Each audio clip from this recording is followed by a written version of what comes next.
RSO ကပထမတော့သူ1982ခုနှစ်မှာစာဖွဲ့စည်းခဲ့တာပါစာဖွဲ့စည်းပြီးတော့မှအဲ့ဒီတော့ငကားမင်းတွေပါပြဿနာတွေလူတွေကထွက်ပြေးရတဲ့အချိန်မှာရှိတော့ပြည်တွင်းမှာနေဝင်ချက်လာပြီးတော့ဘောနောက်ပိုင်းမှာသူကအဲ့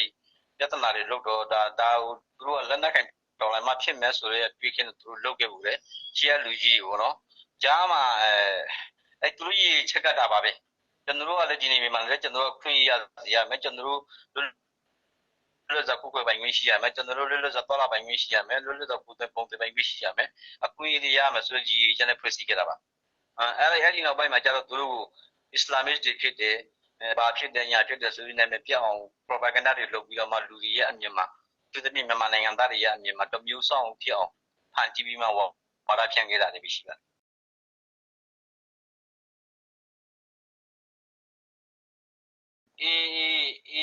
်ဆိုတာကရခိုင်တပ်တော်ဘောနော်ရခိုင်တပ်တော်ကိုကျွန်တော်တို့လေးစားပါတယ်ထောက်ခံပါတယ်သူလုတ်တယ်လည်းမှန်ပါတယ်ဘူကျိုးချုံမျက်နိုင်ဆိုရင်အရင်အရေးချင်းရှိပါတယ်သူမှတွေ့ကြုံလည်းရှိပါတယ်ဒါပေမဲ့ကျွန်တော်ထင်တာကသူအခုရခိုင်ပြည်နယ်မှာဒီနောက်အဖွဲ့တွေရှိတယ်ဥပမာပြ ANP တို့အစိုးရနဲ့နားလည်ဖို့လုပ်ထားတဲ့ ALP တို့သူတို့ကြတော့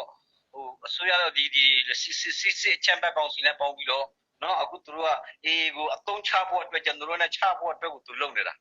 ာဒီလိုကျွန်တော်တို့ချင်းချရင်နော်ဂဲတလုံးနဲ့ငှက်နှကောင်ဖြစ်တဲ့ပုံစံမျိုးသူတို့အဲ့လိုကိုဖန်တီးဖို့ကြိုးစားတာကျွန်တော်တို့ကလည်း AA ကိုဘလို့မှရန်ပက်လို့သဘောမထားဘူးသူတို့ကလည်းကျွန်တော်တို့ရဲ့အရေးချင်းကျွန်တော်တို့ကအခုမှပေါ်လာတယ်ဆိုတော့အခုမှကျွန်တော်တို့က public voice out လုပ်နေတယ်ဆိုတော့သူတို့ကလည်းကျွန်တော်တို့ကိုချိန်ပါပဲလေချိန်ပါပြီဆိုရင်ကျွန်တော်တို့နဲ့ကျွန်တော်တို့အင်ရတယ်ကျွန်တော်တို့ရဲ့ရက်တီမှုတွေကြီးပြီးတော့မှနော်ခုပြည်နေတာချင်းပူပေါင်းမယ်ဒါပေမဲ့အခုကြည့်ဆိုကျွန်တော်တို့ဘာမှ relationship မရှိသေးပါဘူး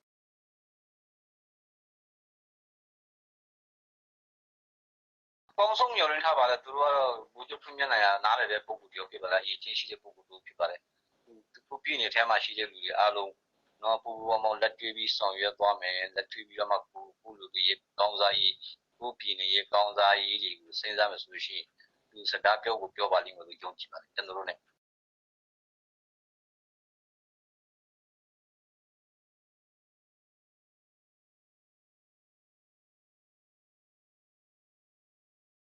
ဗျာကျွန်တော်ပြောပါမယ်ကျွန်တော်အိမ်နဲ့ကျွန်တော်နေရာနဲ့ကျွန်တော်ရှိပြီးသား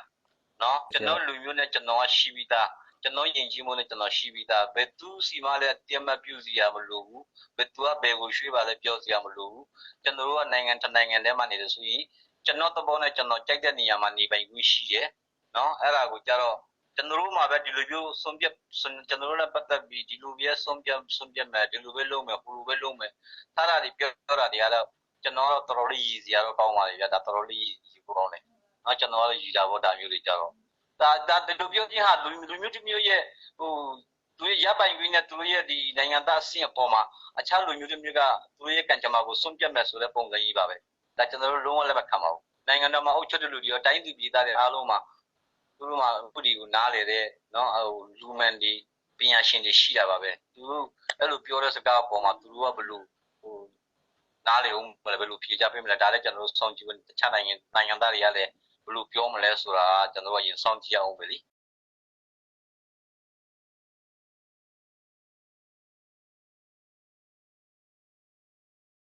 ကောင်းပါပြီကျွန်တော်တို့ကရခိုင်ပြည်နယ်မှာနေ့ရာစုနဲ့ခြီးပြီးတော့မ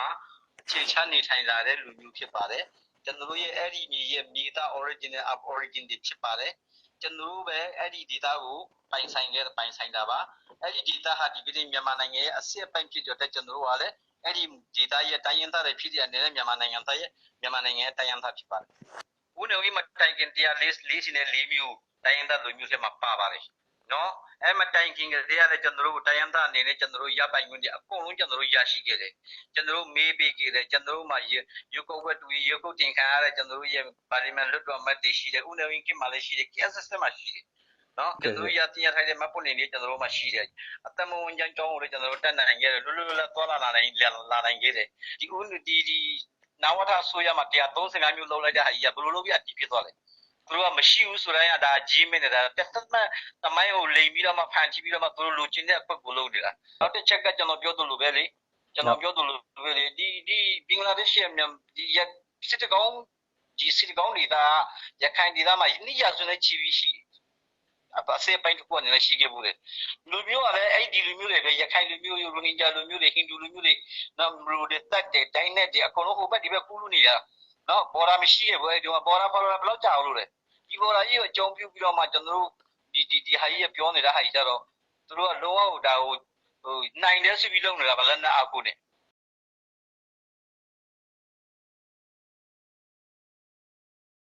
နော်ကျွန်တော်တို့နဲ့အာဆာနဲ့ဘာမှမဆိုင်ပါဘူးအဲကျွန်တော်တို့သူတို့နဲ့ဟိုဆက်တယ်လည်းမရှိဘူးကျွန်တော်တို့နဲ့ဆိုင်လည်းမဆိုင်ဘူးသူဟာသူတည်တယ်သူ့အခွင့်နဲ့သူ့ကောင်းဆောင်တဲ့သူရှိတယ်အဲသူ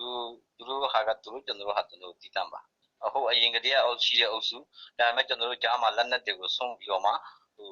ချက်မဖက်တဲ့နေနဲ့နိုင်ငံရေးလုပ်မဲ့ဟို